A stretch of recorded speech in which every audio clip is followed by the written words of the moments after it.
The Joint Monitoring and Evaluation Commission, or JMEC, says violence is on the rise in South Sudan. The commission is urging the Intergovernmental Authority on Development, IGAD, which is leading the peace deal revitalization, to make good on its promise to hold those in violation of the peace deal accountable. The political and security situation remains uncertain. The humanitarian and economic situation remains dire. We risk further deterioration if urgent steps are not taken to end the conflict immediately. South Sudan's government and opposition accuse and counter-accuse each other of disobeying the cessation of hostilities agreement, but Juba insists it's committed to ending the war. If you compare all the peace negotiations all over the world, they take time. And taking time doesn't mean that the negotiating partners do not want peace. Do not want peace. The problem is that all the blames of the world are thrown on us, the government, that it is the government who does not want peace. How?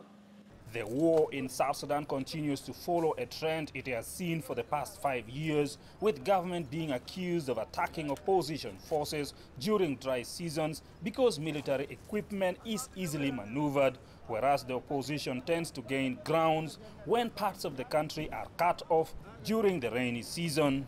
The UN says the humanitarian situation is deteriorating once again and that ongoing fighting is disrupting farming and food production.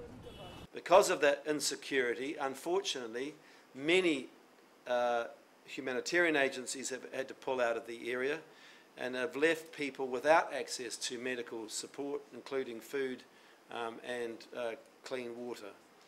The situation is both appalling and disappointing. The IGAD Special Envoy for South Sudan and the African Union Peace and Security Council members have conducted a wide range of consultations with South Sudanese stakeholders to try to narrow the gap between the warring parties, and it's hoped that from this, an agreement will be reached during the next round of discussions. Talks resume this week, but they take place against a backdrop of continuing fighting. At this stage, it's unclear whether divisions between parties created by the contentious issues of power sharing and security arrangement will improve, and to what extent these talks will yield any results.